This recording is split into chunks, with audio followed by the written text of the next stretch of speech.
अस्सलामुअलैकुम, नमस्ते. काय म्हणताय फिटनेस लवर? मॉर्निंगला 4 वाजता रमजानच्या महिन्यात 4 AM ला मला सगळ्यात पहिला 2 नारळ पाणी लागतात. मस्तपैकी पोट आपलं गार राहतोय आणि मन समाधान वाटतंय. 2 नारळ पाणी हाणलो की मला लगेच एक प्रोटीन बार लागते 15 मिनिटानंतर, म्हणजे हे 4:15ला. विषय कसा असते, मला ह्या प्रोटीन बारमध्ये सैरीला 10 ग्राम प्रोटीन मिळते, हेल्दी फॅट पण मिळते, हेल्दी कार्ब पण असते.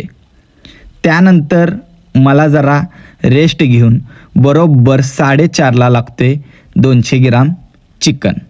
बॉईल चिकन 200 ग्राम खाल्लो का नाही तर मला बरोबर 40 ग्राम प्रोटीन ह्यात मिळते. म्हणजे हिशोब लावलं तर प्रोटीन बारमध्ये 10 ग्राम आणि ह्यात 40 ग्राम, म्हणजे बरोबर आपला अर्ध्या तासमध्ये 50 ग्राम प्रोटीन इंटेक पूर्ण होते. जरा मॉर्निंगला कंटाळ येतो खायला, पण आपल्याला बॉडी मेंटेन ठेवायची आहे म्हणून मी हे जुगाड करत असते. मला दुसरं पण लई काय काय खायला येते, पण आपण तिला डिवाईड करून आपली बॉडी एकदम स्वच्छ आणि सुंदर ट्रान्सफॉर्मेशन करायची आहे ना. म्हणूनच मी हे सैरीला डाईट मील खाते, म्हणजे 200 ग्राम चिकन आणि एक प्रोटीन बार, म्हणजे ह्यात पूर्ण मिळालं मला 50 ग्राम प्रोटीन इंटेक पूर्ण. त्यानंतर विषय कसा असते तुम्हाला सांगतो. जरासा कंटाळ येतोय मला, जात नसतोय चिकन मॉर्निंगला उठल्या तरी पण मन जिद्द करून खायला लागतोयच, कारण आपल्याकडं पर्याय नाही. आपल्याला बॉडी ट्रान्सफॉर्मेशन करायची आहे ना. जरा सामावून घ्यायला लागणार, सण करावं लागणार. अहो तुम्ही खाऊन बघा मॉर्निंगला बॉईल चिकन, तर तुम्हाला समजेल की काय विषय असते आणि किती जड जाते. हे 1 महिना मी असं करत असते. त्यानंतर विषय पुढचा काय येते माहीत आहे काय? 25 ग्राम वे प्रोटीन. वे प्रोटीन आता तुम्ही म्हणशीला हे नॅचरल नाही आहे, तू डबा का खायला लागलायस? बाळानो, वे प्रोटीन हे नॅचरलमध्येच येतोय. पनीरच्या पाण्यानं तयार केलेलं हे वे प्रोटीन असते. हे पिलं तर समाधान वाटते. आता तुम्ही म्हणशीला नाही हे डबा खातोय. बाळानो, तुम्हाला ते महाग लागते म्हणून तुम्ही नावं ठेवतात. हे डब्याची MRP आहे 6500, फक्त हे 30 दिवस जाते. हां, तुम्हाला मी आता फुकट दिलं तर खाणार, पण विकत घे म्हटलं तर नाही डबा खायला लागले म्हणून तुमच्याकडे मी लक्ष देत बसणार नाही. आणि त्यानंतर माझे जेवढे पण हेटर्स लोक आहेत, माझी दुश्मन आणि मला प्रेम करणारी पृथ्वीवर जेवढी पण माणसं आहेत, त्यांच्यासाठी मी दुआ करतोय की बाबा सगळ्यांचं चांगलं होऊ दे.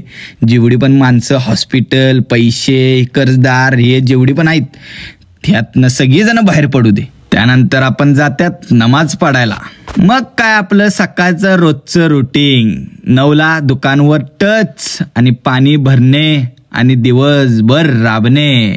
आता तुम्हाला ह्यात सस्पेन्स काय तुम्हाला सांगतो पुढं काय. आता हे पाणी मला लय लांब आणायला लागते. दिवसभर कस्टमर असते, इकडची तिकडची ऑर्डर, दिवसभर उभारलेलं कस्टमर, हे सगळं मला दिवसभर हँडल करायला लागते. इकडची तिकडची, हे काळाच्या दे, बिगर साखर दे, कॉफी दे, ह्याव त्याव, धरा, हे घ्या प्या, हे असं दिवसभर चालू असते. जरा आपण दिवसभर मला रेस्ट मिळतच नाही. अहो किती काम करायचं मी, बॉडी हँडल करायचं, बॉडी मेंटेन ठेवायची, पोरांना आपल्या सपोर्ट करतात, सेल्फ्या द्यायचं, जे कुणाला येतात त्यांना नाराज करून चालत नाही. त्यानंतर दुपारी एंट्री मारायची आपण मस्जिदमध्ये, जरा नमाज पडून मस्तपैकी परत दुआ करायची आपल्या प्रत्येक माणसांसाठी. आणि त्यानंतर आपण गाडी धुवून जायचं समोसे आणायला. विषय कसा आहे, रमजानच्या महिन्यामध्ये 30 दिवस आम्ही समोसे विकतोय, कारण गेले 35 वर्ष झाले हे परंपरा आमची आहे. तर जाऊन मस्तपैकी आणायचं समोसे 4 व्हीलरमधून, घरात तयार करतात आणि आपण हे बरोबर 4:30ला स्टार्ट करतात 7:30पर्यंत. गेले 35 वर्ष झाले हे आमची परंपरा चालू आहे. तुम्ही येऊन एकदा खाऊन बघा. फक्त हे 1 महिना आम्ही समोसे विकतात. त्यानंतर हे 1 महिन्यानंतर हे असली क्वालिटी कुठे मिळणार नाही. म्हणजे बघा, मी सकाळपासनं जे राबा लावले, डाईट करा लावले, रोज धरून, हे सगळं एवढं राबून आपण बॉडी मेंटेन ठेवतात. आता तुम्ही म्हणशीला आता संध्याकाळी काय जेवलास ते आता तुम्हाला मिळणार पुढच्या व्हिडिओमध्ये, कारण मी असलं कंटाळतोय की नाही, मला नाही आता शूट करायसाठी पण मला माझ्या बॉडीमध्ये ताकद नसते. तर हे पुढच्या व्हिडिओमध्ये. Tata bye bye, thank you. तर माझ्या चॅनलला सबस्क्राईब करा आणि हे व्हिडिओ शेअर करा जास्तीत जास्त.